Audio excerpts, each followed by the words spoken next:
আজ রাত এই সূরা নিয়ে আলোচনা করার উপযুক্ত সময়, যেহেতু আমরা রমজানের শেষ 10 দিনে প্রবেশ করেছি। আমাদের ঐতিহ্যে এই রাত নিয়ে অসংখ্য অভিমত পাওয়া যায়। কেউ কেউ গণনা করে দেখেছেন 40-এর মতো অভিমত রয়েছে। আমার কাছে ব্যাপারটা মজার মনে হয়েছে, কারণ রাত হতে পারে সর্বোচ্চ 30টি, আর কোনটি সেই রাত তা নিয়ে মত রয়েছে 40টি।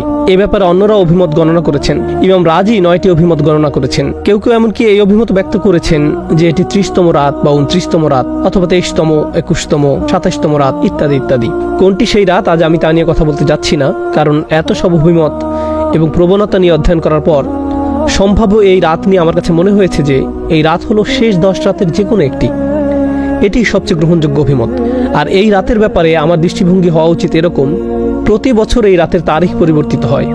যে কোনো একটি রাতকে নির্ধারণ করে নেবেন না, এটি একটি চলমান লক্ষ্য। সুতরাং প্রতি বছর এটি খুঁজে পেতে চেষ্টা করুন। এর সপক্ষে প্রমাণ হলো হাদিসে এই রাতের কিছু চিহ্ন বর্ণনা করা হয়েছে। এ থেকে কয়েকটি আমি আপনাদের সামনে আলোচনা করব। ওই রাতে কি খোঁজ করতে হবে তা কোনো কোনো হাদিসে বলা হয়েছে। যেমন সাহাবারা স্বপ্নে দেখেছেন, এমনকি আজকের দিনেও কোনো কোনো বিশ্বাসী স্বপ্ন দেখে বুঝতে পারেন কোনটি সেই রাত। এটা ইলহামের মতো একটা ব্যাপার।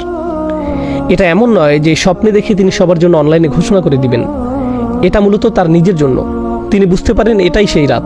অস্বাভাবিক এক প্রশান্তি, নিস্তব্ধতা তারা অনুভব করেন। সময় এলে আমি কিছু হাদিস বর্ণনা করব আপনাদের নিকট ইনশাআল্লাহ, সেই রাতের অনুভূতিটা কেমন হয় ইত্যাদি ইত্যাদি। কিন্তু এর থেকে আসলে 100% নিশ্চিত হতে পারবেন না। অ্যান্টার্কটিকার মানুষ তো আর কদরের রাতের নিদর্শন হিসেবে ঠান্ডা বাতাস অনুভব করবে না এবং বলবে না, ও এটাই লাইলাতুল কদর। এমনটা করতে যাচ্ছে না। মানুষ বিভিন্ন ধরনের জলবায়ুতে বাস করে।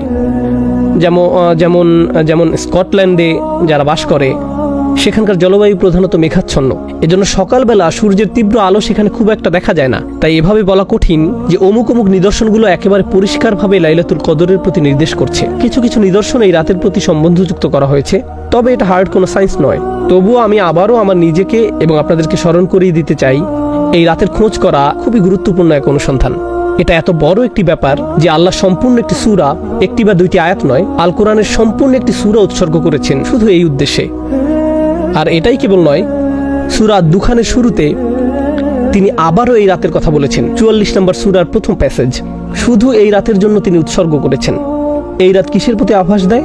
কেন এই রাত গুরুত্বপূর্ণ? তাই এটা কোনো ছোট ব্যাপার নয়। অন্য অনেক দিন এবং রাতের মর্যাদাও ইসলামে স্বীকৃত। যেমন হজের দিনগুলোর পবিত্র মর্যাদা রয়েছে, গোটা রমজান মাসেরও একটা ধর্মীয় মর্যাদা রয়েছে।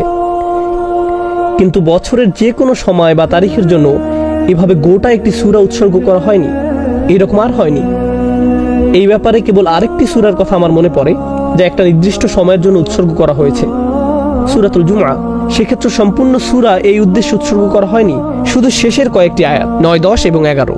সূরার বাকি অংশ অন্য বিষয় নিয়ে, যা শুক্রবারের নামাজের দিকে নিয়ে যায়। কদরের বিষয়টি অনন্য। এই ব্যাপারটা আমাদের মাথায় রাখা প্রয়োজন। আমরা যেহেতু এই রাতগুলো শুরু করতে যাচ্ছি, আমি দোয়া করি আল্লাহ আজ্জা ওয়া জাল্লা যেন আমাদেরকে সুযোগ, শক্তি, উৎসাহ, আন্তরিকতা, খাঁটি অশ্রু দান করেন, যার মাধ্যমে এই সময়ে আমরা আল্লাহর ক্ষমা লাভ করতে পারি। ওকে, তো আল্লাহ আজ্জা ওয়া জাল্লা শুরু করছেন এই বলে, ইন্না আনজালনাহু ফি লাইলাতুল কদর, নিশ্চয়ই আমি এটা নাজিল করেছি লাইলাতুল কদরে।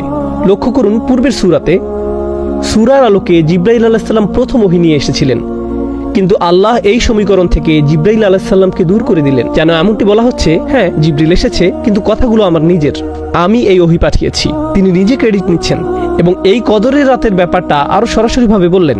এভাবে বলেননি যে আমি আমার দূত জিবরিলকে তোমার নিকট পাঠিয়েছি, বরং বলেছেন নিশ্চয়ই আমি এটি নাজিল করেছি। এর মাঝে হু এর প্রতি লক্ষ্য করুন। ইন্না আনজালনাহু, কুরআন নাজিল করেছি বলার পরিবর্তে বলা হয় আমি এটি নাজিল করেছি। আরবি ব্যাকরণের ভাষায় এর নাম দমিরে সান। অন্য কথায় যখন বলেন এটি, তার মানে কিছু একটা যা মানুষ আগে থেকেই জানে। যেমন আপনাদের সাথে বাক্যালাপ করার সময় জিজ্ঞেস করলাম, আপনারা কি এটা দেখেছেন? হয় আপনাদের কোনো ধারণাই নেই আমি কি নিয়ে কথা বলছি, চোখ ঘুরিয়ে জিজ্ঞেস করলেন আমাদের কি দেখার কথা, অথবা দুজনেই ক্রিকেট ম্যাচ দেখেছিলেন, কিংবা উভয় ফুটবল খেলা দেখেছিলেন। তাই আমি যখন জিজ্ঞেস করলাম, ইয়েস দেখেছি, দারুণ হয়েছে, কেউ এখানে খেলা বা ম্যাচের কথা উল্লেখ করেনি। উভয় বলছে এটা, কারণ বিষয়টা আমাদের মাথায় আছে। যখন আল্লাহ বলছেন ইন্না আনজালনাহু, আমি এটা নাজিল করেছি, এর দ্বারা ইঙ্গিত করছে যে কোরআন অবতীর্ণ হওয়াকালে ব্যাপারটা সবার মাথায় ছিল। কোরআন তখন বিস্ময়কর এক ব্যাপার হয়ে দাঁড়িয়েছিল। যখন কেউ বলেছিল তুমি কি এটা শুনেছ, এমন কথা শুনলে মক্কার মানুষরা কোরআন ছাড়া আর অন্য কিছুর কথা ভাবতে পারে না। কবিতা, ছন্দ বা কোনো গল্পের কথা তাদের মাথায় আসতো না, এমনকি শত্রুদের মাথায়ও না। কোরআন গোটা শহরে ছড়িয়ে পড়েছিল। তাই আল্লাহ যখন বলছেন এটি, তখন বিশ্বাসী অবিশ্বাসী সবাই বুঝতে পেরেছিল এখানে এটি বলতে কোরআনকে বোঝানো হয়েছে। বিষয়টা কোরআনের আভিজাত্য এবং শক্তিমত্তার তারিফ করছে, যে কোরআনের নামও উল্লেখ করার প্রয়োজন পড়ছে না, মানুষ এমনিতেই বুঝতে পারছে কি নিয়ে কথা বলা হচ্ছে। তাহলে ধারণাটি এর মাঝে এসে গেছে, ইন্না আনজালনাহু, আমি এটা নাজিল করেছি। ইন্না আনজালনাহু এর ব্যাখ্যায় ইবনে আব্বাস রাদিয়াল্লাহু তাআলা আনহু থেকে আরেকটি আকর্ষণীয় মত পাওয়া যায়। মতটি হলো খুবই চমৎকার। আল্লাহ আয্যা ওয়া জাল্লা সম্পূর্ণ কোরআন অবতীর্ণ করেন।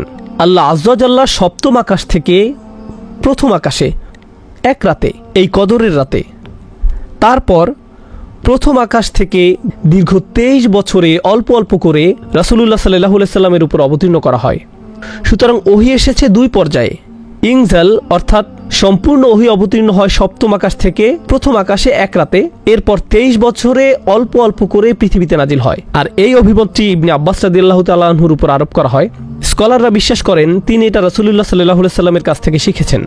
এর কারণ হলো একজন সাহাবী হিসেবে ইবনে আব্বাস রাদিয়াল্লাহু তাআলা আনহুর পক্ষে সপ্তম বা প্রথম আকাশে কি হচ্ছে তা জানা সম্ভব নয়। এগুলো অদৃশ্য জগতের ব্যাপার। এই অদৃশ্য জগতের ব্যাপারে তার পক্ষে আত্মবিশ্বাসের সঙ্গে মন্তব্য করা একমাত্র তখনই সম্ভব যখন তিনি এগুলো রাসূলুল্লাহ সাল্লাল্লাহু আলাইহি সাল্লাম থেকে জেনে থাকবেন। অন্যথায় তিনি অদৃশ্য জগৎ সম্পর্কে এরকম মন্তব্য করার দুঃসাহস দেখাতেন না। অদৃশ্য জগৎ নিয়ে আত্মবিশ্বাসের সঙ্গে একমাত্র কথা বলতে পারেন রাসূলুল্লাহ সাল্লাল্লাহু আলাইহি সাল্লাম, যাকে অদৃশ্য জগৎ সম্পর্কে জানানো হয়েছিল। যদি কোনো সাহাবী অদৃশ্য জগৎ নিয়ে কথা বলেন, বিশেষ করে ইবনে আব্বাস রাদিয়াল্লাহু তাআলা আনহুর মতো জ্ঞানী সাহাবীর ক্ষেত্রে, তাহলে আমাদের বিশ্বাস যে তিনি সেটা রাসূলুল্লাহ সাল্লাল্লাহু আলাইহি সাল্লামের কাছ থেকে শিখেছেন। তিনি হয়তো সরাসরি রাসূল সাল্লাল্লাহু আলাইহি সাল্লামকে উদ্ধৃত করছেন না, বরং তার নিজের মতো করে বলেছেন। এজন্য এ ধরনের বর্ণনাকে বলা হয় মারফু, অর্থাৎ এই জ্ঞান রাসূল সাল্লাল্লাহু আলাইহি সাল্লামের কাছ থেকে অর্জন করা হয়েছে। এই সূরার প্রথম আয়াতটি কিভাবে ব্যাখ্যা করা হবে এই নিয়ে আরেকটি অভিমত পাওয়া যায়। এটাকে এমনভাবে ব্যাখ্যা করা যায়, আমি কদরের রাতে এটি পাঠানো শুরু করেছি, অর্থাৎ মহানবী সাল্লাল্লাহু আলাইহি সাল্লামের প্রতি কোরআন অবতীর্ণ হওয়া শুরু করে এই রাতে। কেউ কেউ যুক্তি দেখান এখানে হু আগের সূরা ইকরা বিইসমি রাব্বিকাল্লাযী, এটা হলো আল্লাযী খলাক, সেই ওহী আমি কদরের রাতে নাজিল করেছি। তাহলে এটি ওইটার প্রতি ইঙ্গিত করছে। এই সূরা অধ্যয়নকালে গুরুত্বহীন আরেকটি অভিমত পাওয়া গেছে। এটা আসলে তেমন কোনো বিষয় না, তারপরেও আমি একাডেমিক উদ্দেশ্যে তা উল্লেখ করছি। কেউ কেউ এই অভিমত ব্যক্ত করেছেন যে এই লাইলাতুল কদর রমজান মাসের প্রতি নির্দেশ করছে না, এটা শাবান মাসের মধ্যরাতের প্রতি নির্দেশ করছে। কারণ কয়েকটি বর্ণনা আয়েশা রাদিয়াল্লাহু তাআলা আনহার প্রতি আরোপ করা হয়, যেখানে তিনি শাবান মাসের ফজিলতের কথা উল্লেখ করেছেন। একে লাইলাতুল মুবারাকাও বলা হয়। তাই তারা এই অভিমত ব্যক্ত করেছেন যে সম্ভবত এটি রমজান মাসের কথা বলছে না, এটা শাবান মাসের মধ্যরাত সম্পর্কে বলছে। কিন্তু এই অভিমতটি সরাসরি বাতিল করে দেয়া হয়েছে। এর বহু কারণ আছে, আমি শুধু একটি কারণ বলছি। আল্লাহ সুস্পষ্টভাবে কোরআন সম্পর্কে বলেছেন, শাহরু রমাদান আল্লাযী উনজিলা ফীহিল কুরআন, রমজান মাস, এই মাসেই কোরআন অবতীর্ণ করা হয়েছে। রমজান মাসের প্রতিটি রাত কোরআন অবতীর্ণের মাসের অন্তর্গত। তাই আল্লাহ যেহেতু বলছেন আমি এটি লাইলাতুল কদরে অবতীর্ণ করেছি, সুতরাং লাইলাতুল কদর কেবল রমজান মাসেই হওয়া সম্ভব। এই দুইটি একে অপরের সাথে ওতপ্রোতভাবে জড়িয়ে আছে, একে অন্যভাবে দেখার অবকাশ নেই।